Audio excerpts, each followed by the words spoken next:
Stray dogs have always been considered an impediment to city life. And over time, a lot of cruel methods have been used to control the population of stray dogs.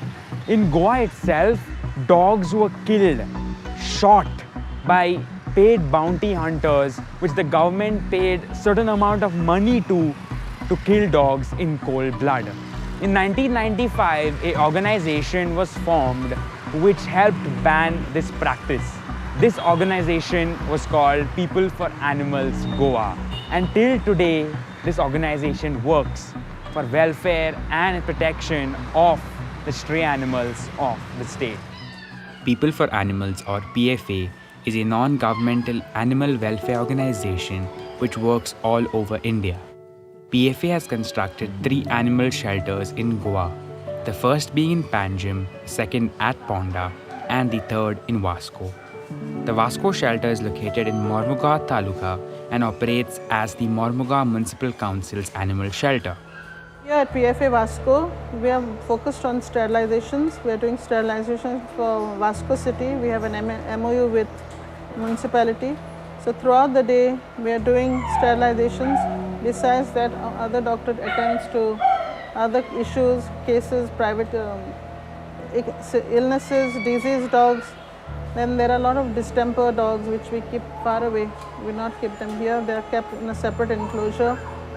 So it's basically sterilization and vaccinations besides all other treatments.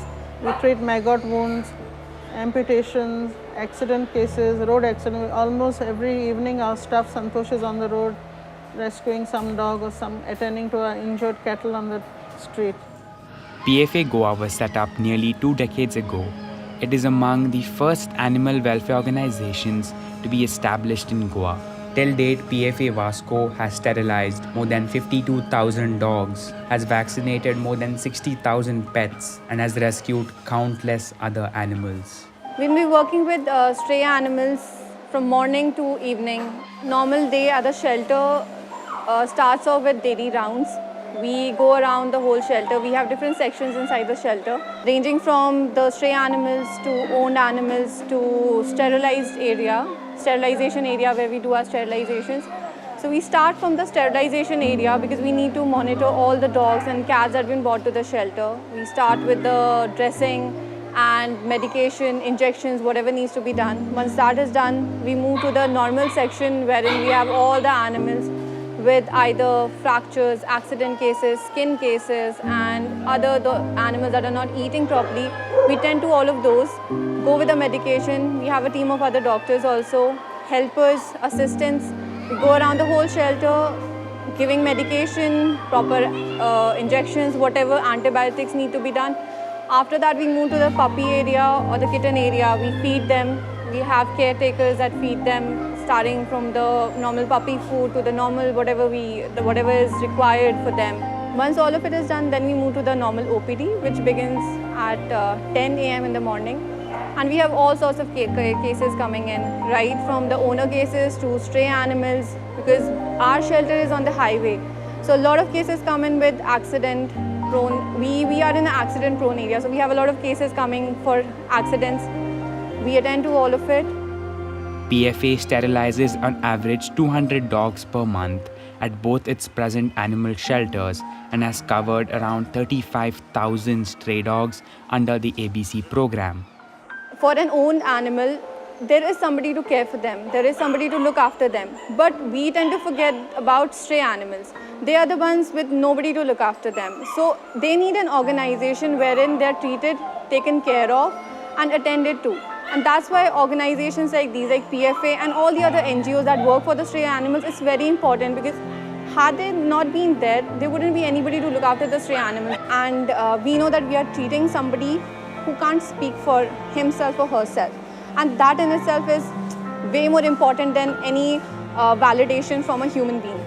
So the first thing in the morning, whenever we come, like anybody, not even me and other people also, when they come, they just greet us. They come to greet us and they come to just lick our hands and, they're very welcoming. So that is a feeling that is letting me stay here. And along with that, we see a lot of cases of different types, of different kinds. we have a railway station nearby, and dogs come to us with the railway, a train going over them with legs macerated, and a lot of, some of them don't have even come with hands, don't even come with legs, and when we put them on the table, they're so relaxed, so calm, so peaceful, as if nothing happened to them. So there's the same feeling, because had it not been for me or for the other, like for the team, they would just die or succumb. So it's that feeling that's making me stay here.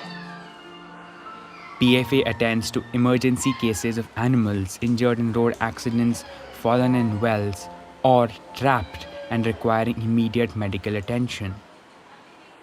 So for that we need newspapers, we need cardboards, any piece of cloth, any cloth, unused cloth that you have, old cloth, that will help us, keep them warm. Along with that, you can donate in kind also by giving us rice. You can give rice, and because that's what they eat, rice and chicken and all. Although you can't give chicken, but pedigrees and all those dry food for our puppies and kittens. Maybe you can just, if you have some old toys with you, we can use it for our kittens and for our puppies here. So everything that you are planning to discard, just give it here, we'll make use of it.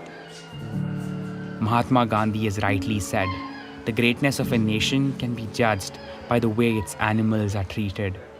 Organizations like PFA show us a glimpse of the good side of humanity and how people give it their all to save these voiceless animals.